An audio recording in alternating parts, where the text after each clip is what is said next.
What's going on, Yins? A little bit of a snowy, nasty day all across the country, all the way down into Texas today.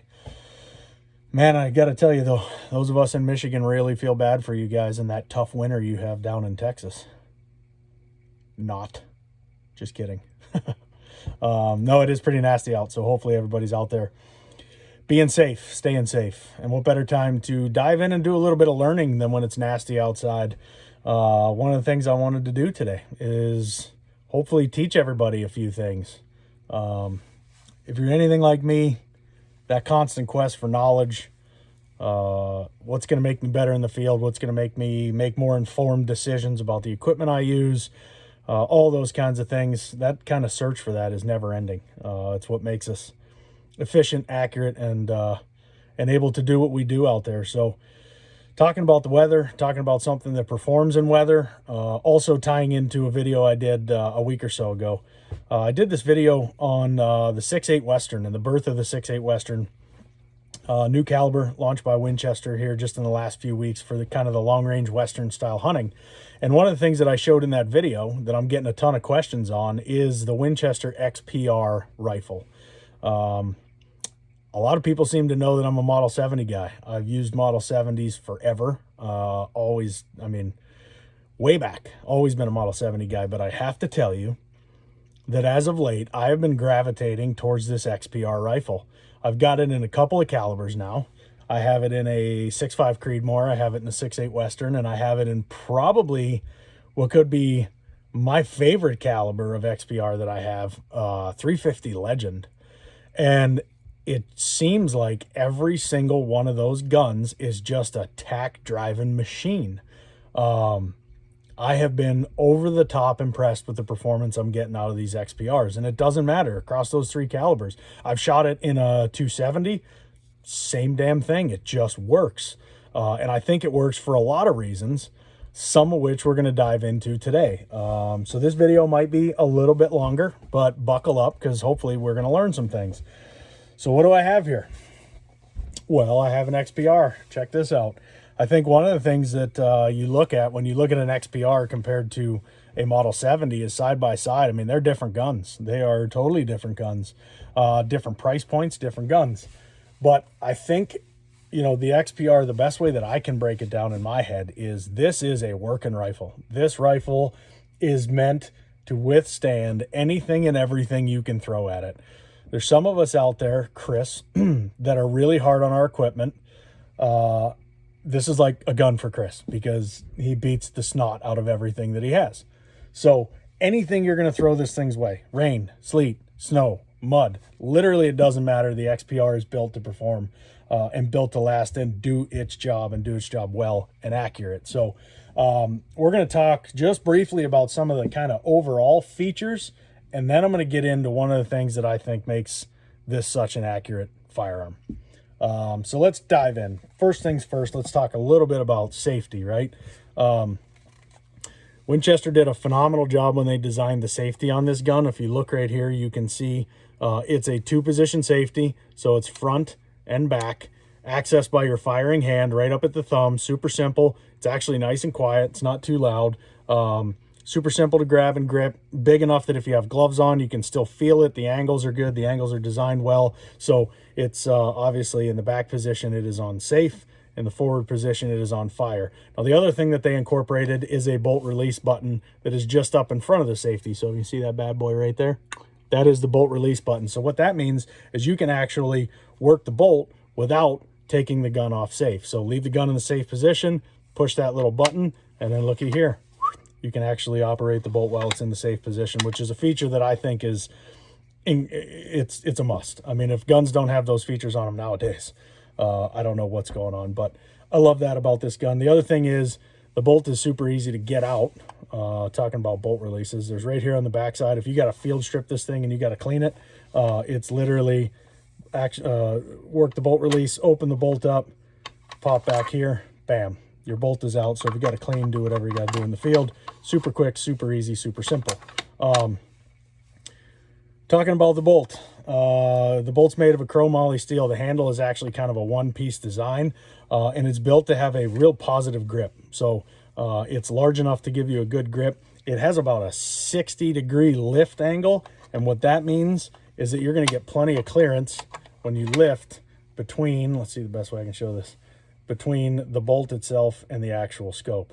So you got plenty of room right there at that 60-degree angle. So very well thought out on the design of the bolt itself. Some of the other things we want to run through, let's talk about the stock. So it's got a poly stock, textured at the pistol end, pistol grip, textured up here on the fore end. So you get into some wet weather or nasty stuff, you're going to have a really good grip.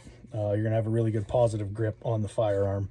And then if you notice, up here on the fore end, it's actually got like a really kind of flattened out design. Rounded edges, but a very flattened design on the bottom. I happen to like that flattened design on the bottom. I like it a lot because I think it helps the rifle be more comfortable in kind of various shooting positions.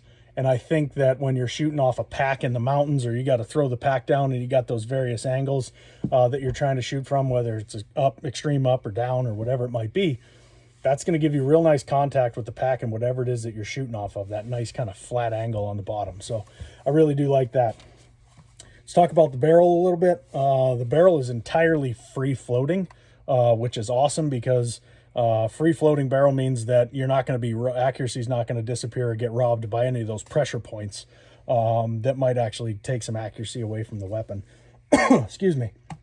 So yeah, I mean, pretty well overall. A lot of just really good, well thought out features for a gun that's built to just get the snot beat out of it and perform. But trigger guard, you know, nice sizable trigger guard, if you can see that. Obviously plenty of room in the trigger guard for your finger with or without gloves. So if you're somebody that hunts or shoots with gloves on, or you know, got to make a decision in a hurry in the field and you can't get your gloves off, plenty of room in there for gloves. It's got magazine, so basically a single stack design on the magazine. So what that means is it feeds straight up and into the chamber directly from the magazine. Capacity on the magazine is 3 rounds in both standard calibers and magnum calibers, and you can actually buy, you know, additional magazines if you want to throw them in your pack or throw them in your pocket or whatever that might be. So really like that single stack design because it's up and in the chamber.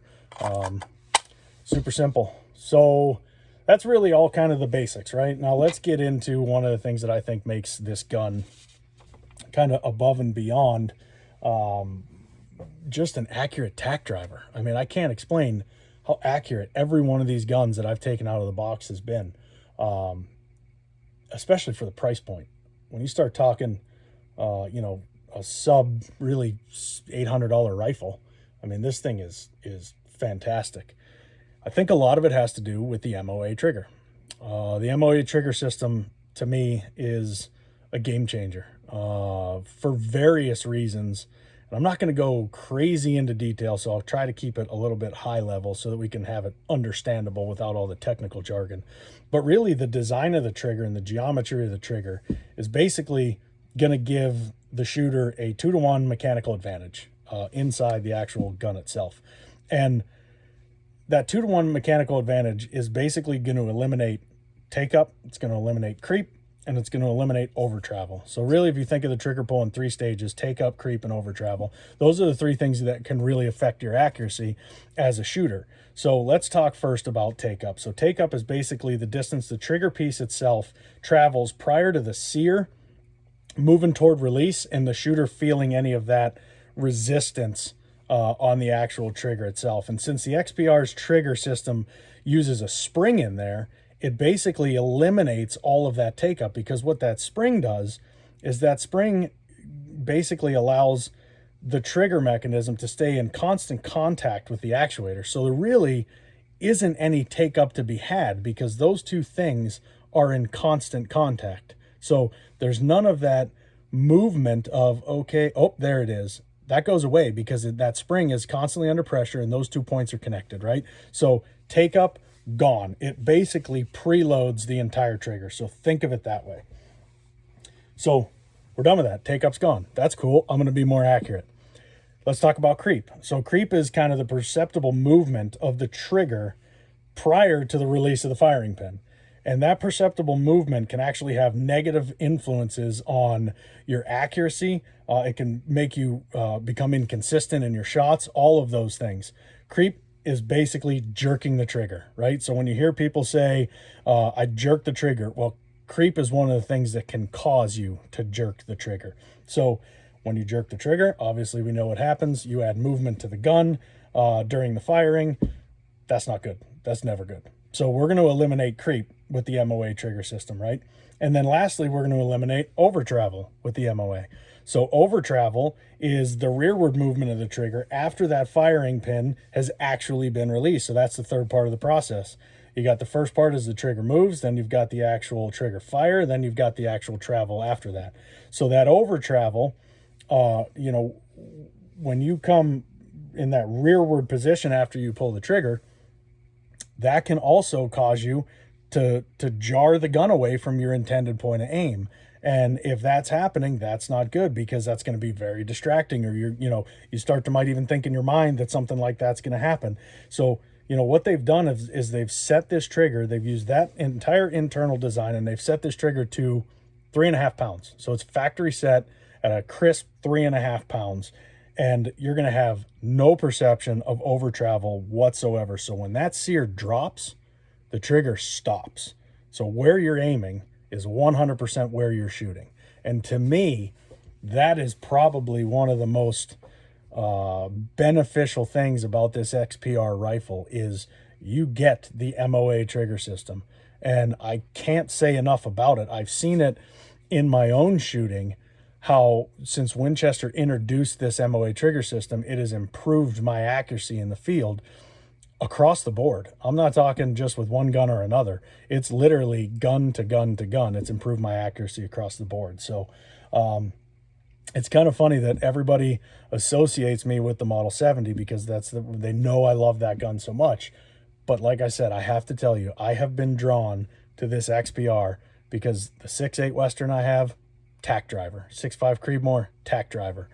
350 Legend, real tack driver and fun to shoot, especially for the young ones. My 10-year-old son is shooting a 350 Legend, and having the MOA trigger system in this XPR rifle and in this platform allows him to start shooting the right way. It allows him to be more accurate out of the gate, improves his confidence, which makes him more effective in the field. So as you can see, everything kind of builds, right? It's like dominoes. Once one thing falls, everything starts to fall. And it all starts in what I consider the heart of any given firearm, which is the trigger system.